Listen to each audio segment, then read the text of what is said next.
Welcome to Feng Shui Living, a podcast for busy women looking to de-stress and live with more intention.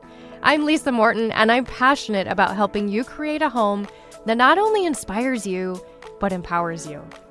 Years ago, I was severely struggling with my mental health and wellness, and while I'd implemented yoga, meditation, therapy, and more, I just could not find that missing piece of the puzzle. And that was until I explored my home. You see, the interior designer in me had made it beautiful, but it wasn't supporting me energetically. Fast forward, and I've now been in the interior design industry for 20 years, and I've devoted the past 10 years to Feng Shui and a holistic design approach. In this podcast, I'll be sharing with you interviews, stories, and knowledge, as well as some super easy, simple tips that you can take on today.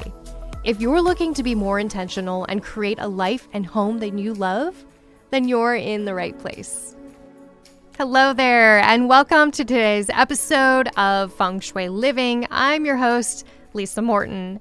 Today we're talking Feng Shui for beginners. So maybe you have been here for a long time listening. I want you to listen to today's episode with those more experienced Feng Shui ears that you have now. If you're brand new to Feng Shui, welcome. I am so excited to share some of this information with you.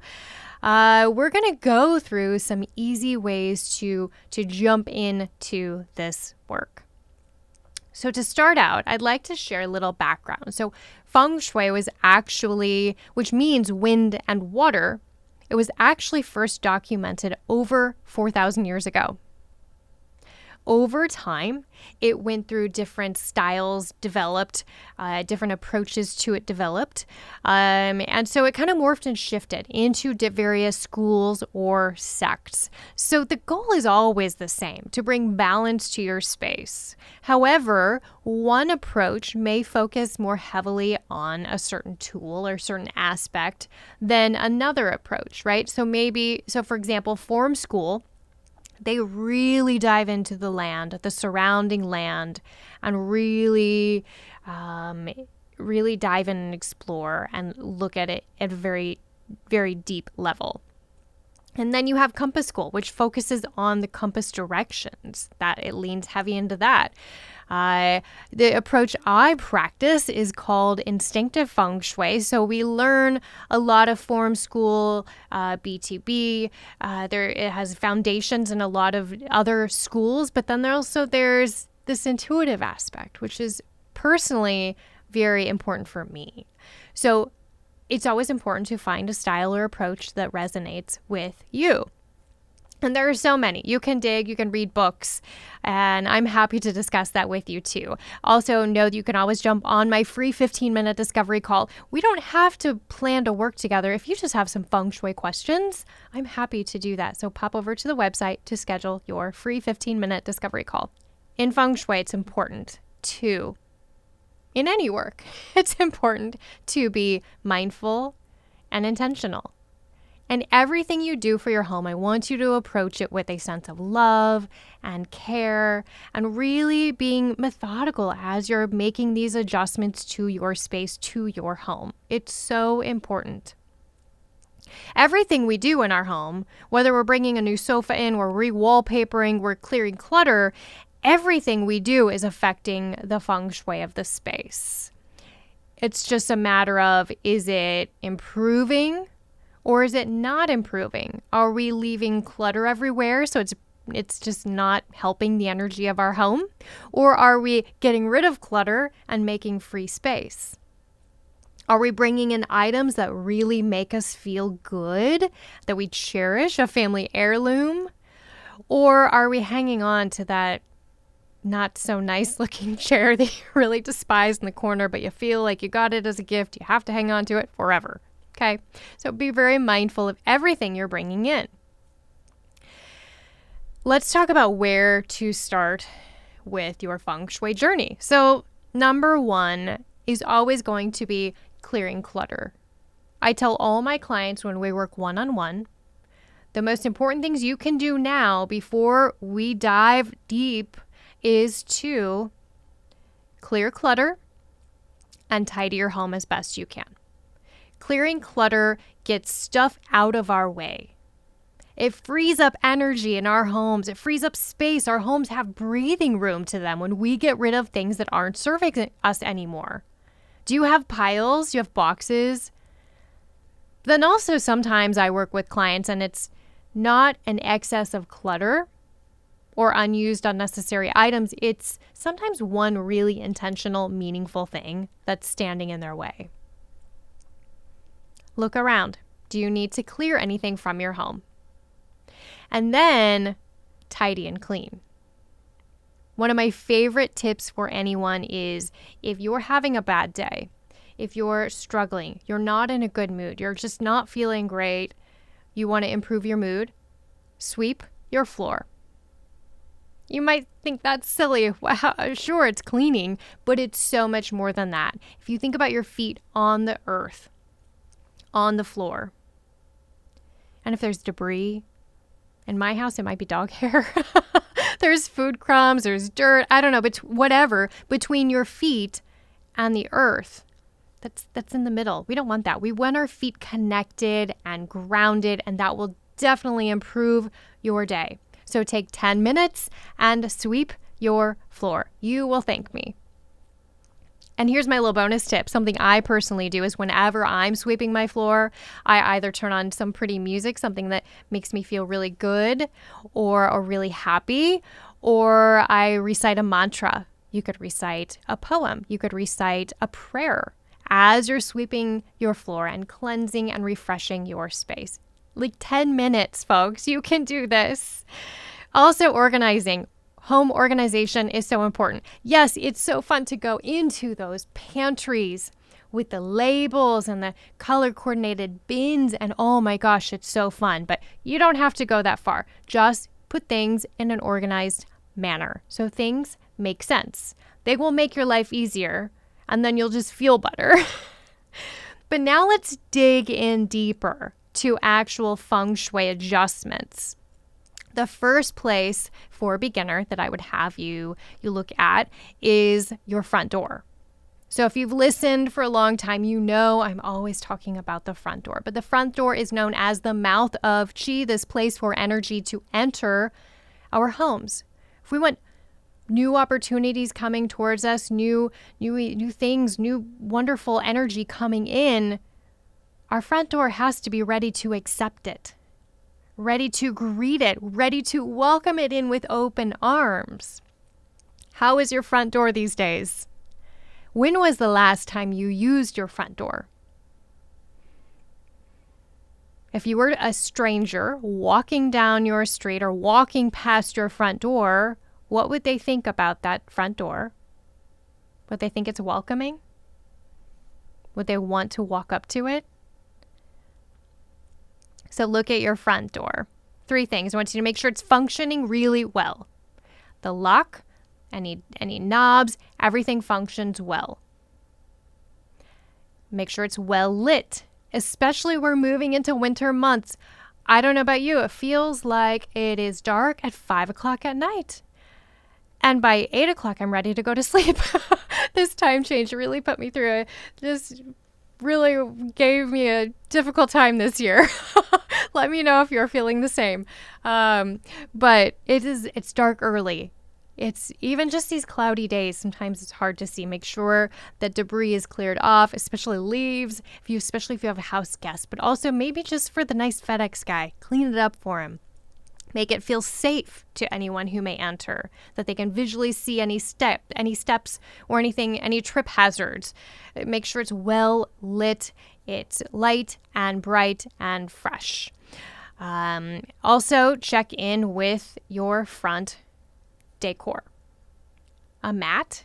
Does your front door mat need to be refreshed? I mean, over time, that happens. We need to refresh it. You can shake it out so many times, but there's a point where it just looks really beat up. It might be time for a fresh one. And also any decor.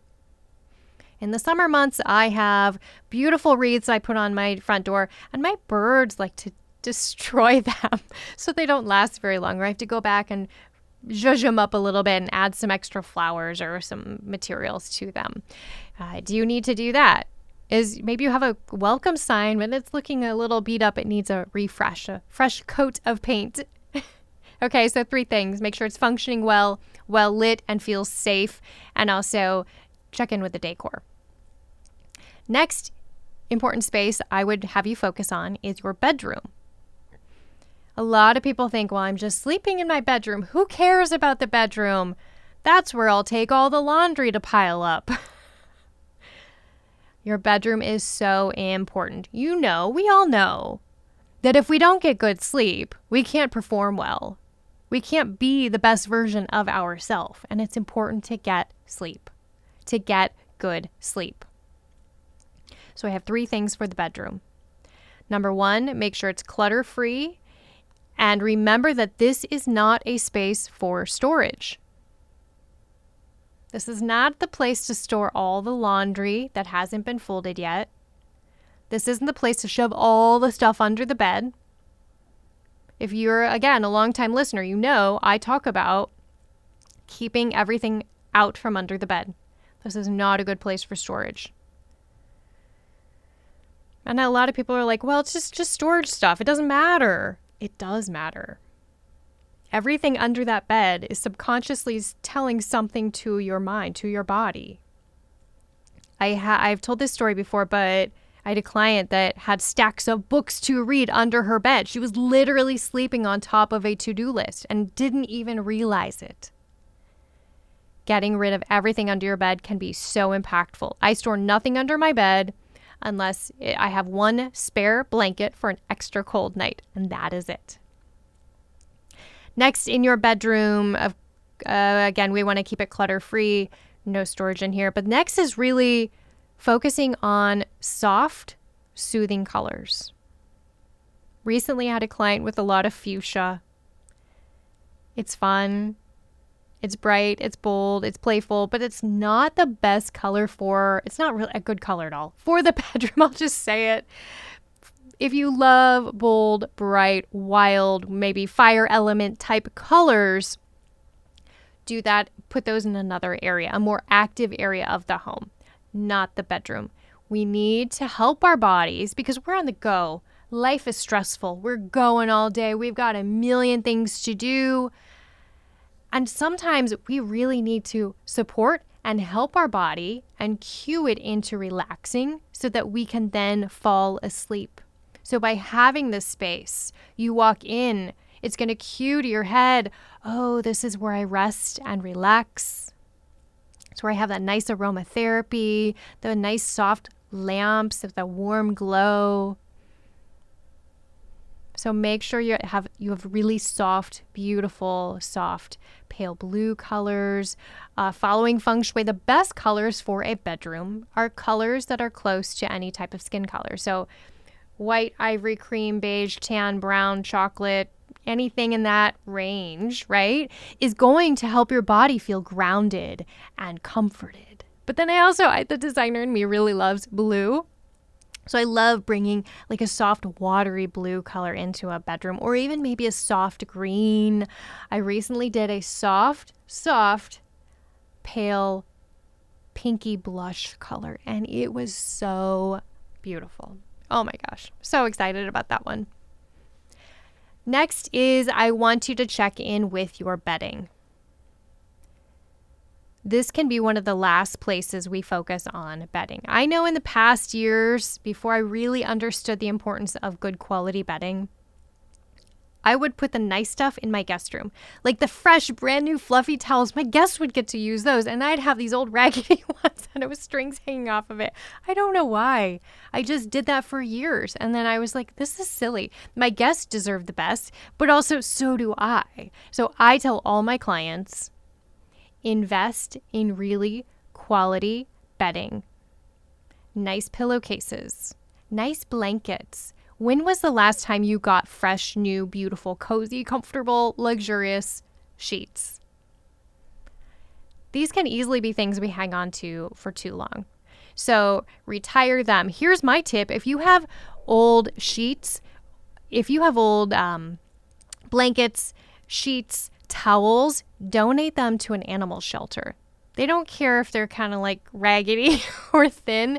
They would love them for the animals. So donate them to the shelter. But invest in quality bedding for for your bed. This will help you sleep. It will help you feel luxurious. It will help you feel supported and comforted. And again, a lot of people say we're sleeping. Who cares? But you're sleeping for 8-ish hours a night. That's a long time that your body is spending in one space. So make sure that it feels really, really, really good. All right, so we talked about keeping clutter-free and storage-free and all that, get the clutter out. Number 2 is soft colors, and number 3 is really good bedding.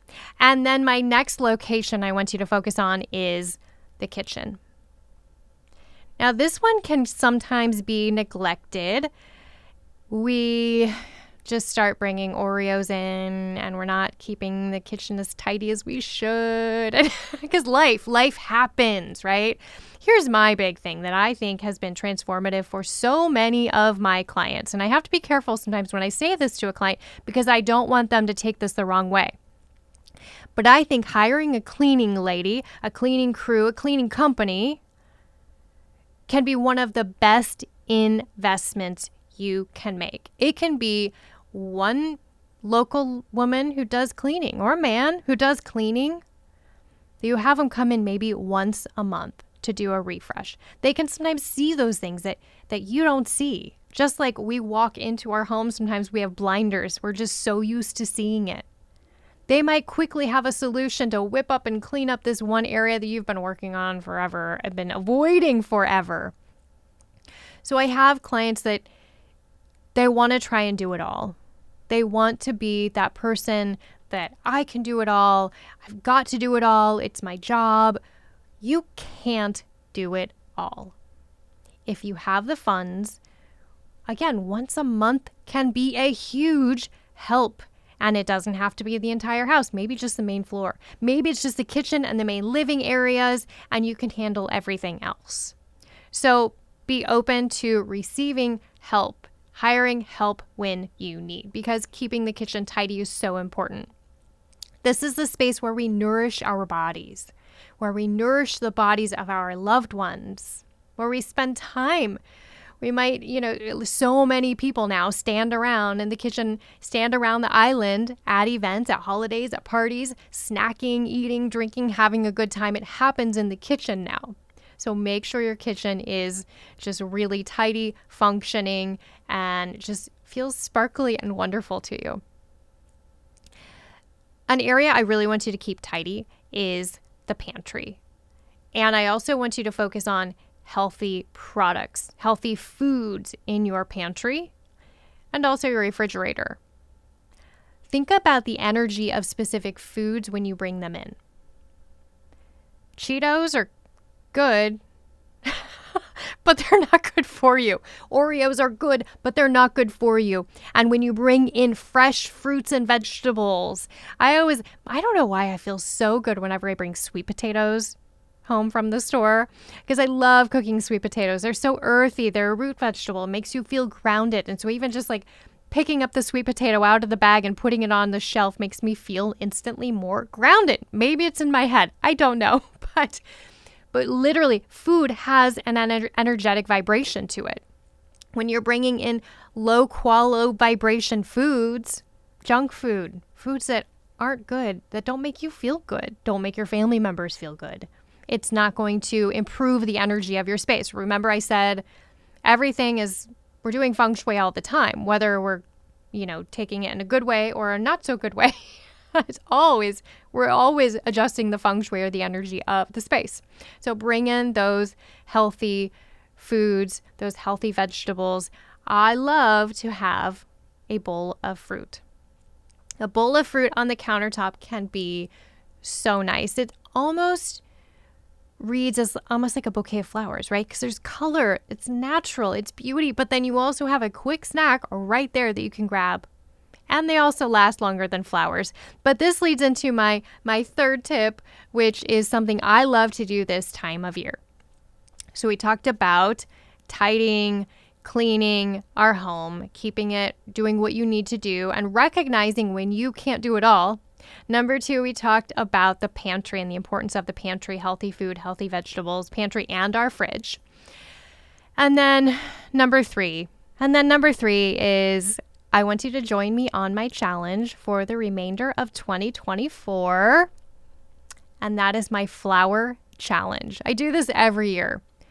Moving into these fall months, we spend less time outdoors, less connected to energy, less connected to natural environments, less connected to that, just the outdoors. And our bodies crave being outdoors. So it's wonderful when you can bring that inside. So I do this challenge of every week. I try to bring some sort of new outdoor item into my home. So that could be a bouquet of flowers as I'm picking up my grocery order.